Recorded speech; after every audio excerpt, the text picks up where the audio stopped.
WhiskyJason here, whiskey from the viewpoint of an American over here in Germany, tasting rare and exotic whiskeys. I have a 35-year-old Invergordon Single Grain Scotch whiskey from Murray McDavid. Now, you'd think I would be jumping up and down for joy, but there's a little bit of a problem with this whiskey, in my opinion. It was finished in first fill Pedro Ximénez casks. So, Ximénez-Spinola PX cask finish. Now, as I bought this myself, I was not thinking, it was my mistake, that I'm going to buy a 35-year-old single grain whiskey. Now, for those of you that are not perfect with your different descriptions of whiskey, basically what we have in Scotland is we have single malt, which means it has to be 100% malted barley distilled on a pot still. If it's not 100% malted barley, it can't be single malt. And if it's not a pot still, as well.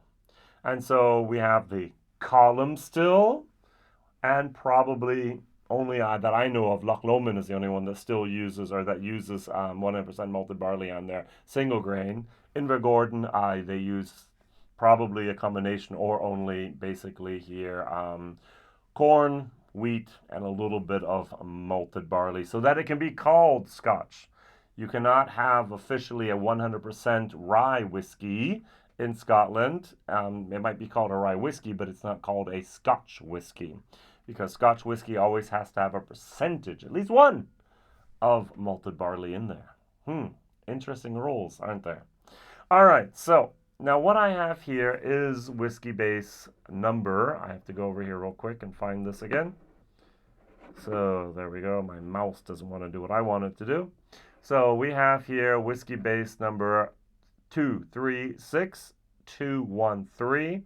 This was distilled, and I think that's a little weak, to be honest. It's a single. Now I know why it's weak. It is called a single grain. Nowhere does it say the name of the barrel. So it does say here the number of bottles. We have 541, and we have Highland. Invergordon is the only grain distillery in the Highlands. Interesting. And 48.1% ABV. Nowhere does it say cask strength. Nowhere does it say single barrel. Now, does it say single barrel anywhere? No. It says distilled 1987. It says not chill filtered. It says natural color. It says product of Scotland. It says 551 bottles, and it says bottled 2023. That's it. So on the back we have a little bit more information here, but so it's extremely rare to recask such a vulnerable grain whiskey. We've introduced exceptional character to this Invergordon by finishing it in luscious PX sherry casks from our partners Ximénez-Spinola in Andalusia, Jerez. Our daring has resulted in a truly special dram, the art of maturation at its most rewarding. Good.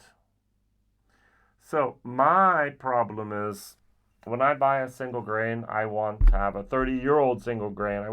I'm willing to pay 200 euros for it. I used to be willing to pay 120, but now it's 200 euros. 199 is what this costs. I want this single grain taste. And I am of the opinion, smelling, I get Pedro Ximénez, I get PX, I get those raisins, this totally overwhelms any single grain character. What I think they did is they took 3 barrels of single grain, put them all into a new first fill, it says first fill, PX sherry hogshead, put it in there for 3 months, 6 months, maybe 9 months max, and then took it out and got the 551.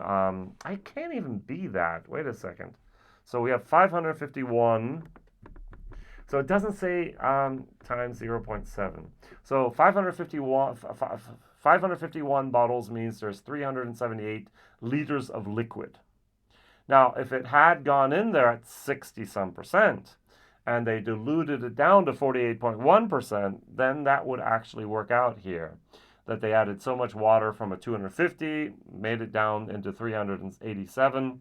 They might have just taken a sherry butt. I don't know. But I think they took a couple different casks, put it together in there, and then just boop, and did this.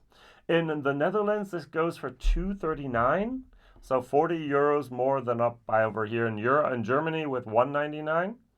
And I am very, very disappointed that I bought this because I don't want this special Pedro Ximénez finish. I want the natural 35 years in a very, very quiet hogshead matured spirit. I am of the opinion that I could take a bottle of vodka, finish it myself for a couple days or just add PX sherry to it, and I would get something that's very, very comparable. Because all I smell and all I taste is the PX, the Pedro Ximénez. And that is where I get a little bit sad. All right? Yes, I bought it. Yes, it was my mistake. Yes, I shared the bottle, and there's going to be another 13 people out there with their 5cl samples as well going, Jason, did you just take normal 9-year-old grain and pour it in some sherry? There's nothing really left of that single grain old moment. I used to love these old from Duncan Taylor, the old particular 30 plus year single grain and so on.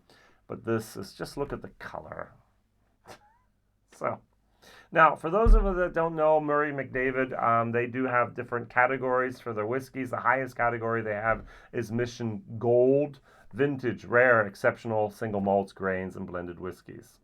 Then they have the Benchmark, which is the heart of their core range, outstanding single malts, which showcase the art of maturation. A lot of finishes going on in there.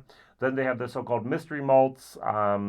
Those are selected single malts without the right to have the name in the on the bottle. Then you have the select grain.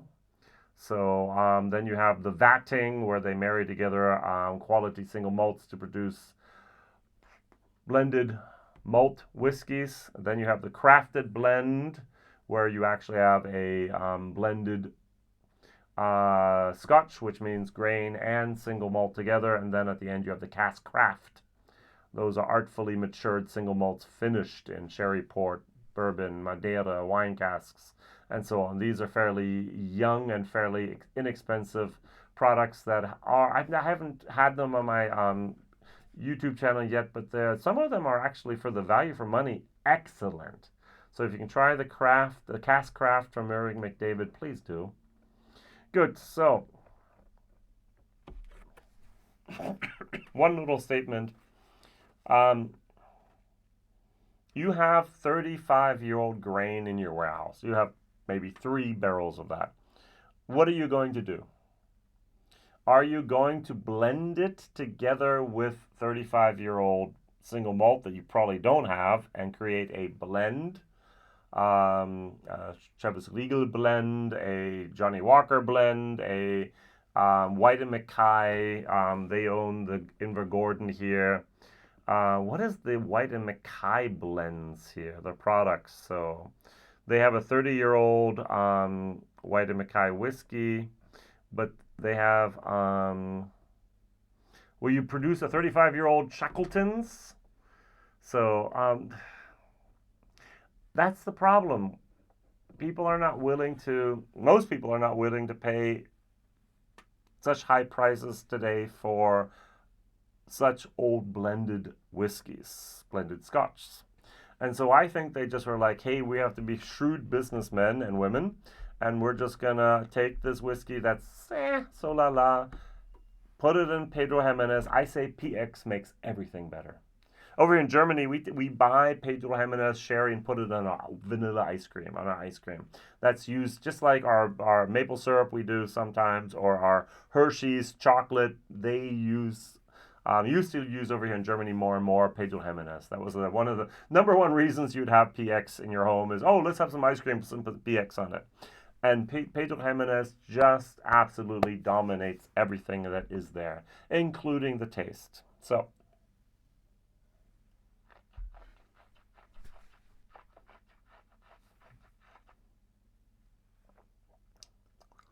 Pedro Ximénez, Pedro Ximénez, Pedro Ximénez.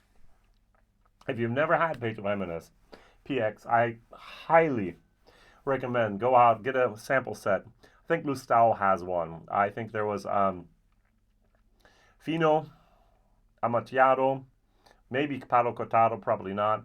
Oloroso, maybe Muscatel, maybe not, and PX. This could be the 3, maybe the 4, maybe the 5 set. And go there, try all of them, and you can just see the differences in the sherry. And then try a whiskey that had that sherry finish. And you can really, and here it's just PX, PX, PX. As I said, I could have taken a bottle of vodka, put the PX in there, compared them to the other, and it would have been almost the same because it's not the spirit that shines through, it's the finish that shines through. And that saddens me. That almost makes me a little bit depressed that I paid that money for this and shared this with others, and it's just like, oh wow, that really was a bad decision, Jason. So sorry. Value for money, 200 euros. It's a D minus. Taste. Now the taste is, if you like Pedro Ximénez, this is a C plus whiskey. There's nothing wrong with this whiskey except I cannot identify how old it is and where it's from. I don't even know if it's really whiskey or not. Someone else said, I would rather just go buy 30 euros for a Pedro Ximénez bottle than pay 200 for this because they taste almost the same. And for the taste, it just does, it misses the mark. I know exactly what I want from an old grain and I just don't get it. I'm going back maybe 20 years ago for people that were like, I've always had bourbon cask matured whiskey. Oh, it's for me. It's me. Okay. I've always had rye whiskey. I've always had bourbon. Now they finish and it tastes different. It's not what I want. Da-da-da. I know what the grain is. I know what I want, and it's not that. Now, in itself, it's not bad. But take a 9-year-old grain, put it in Pedro Ximénez, and sell it to me for 45 euros. Yay, it'll taste almost the same. And that's the thing that we have here. Even with a little bit of water, I'm fairly certain this is not cask strength of 48.1. Pedro Ximénez, Pedro Ximénez. I really cannot differentiate, discern anything underneath that.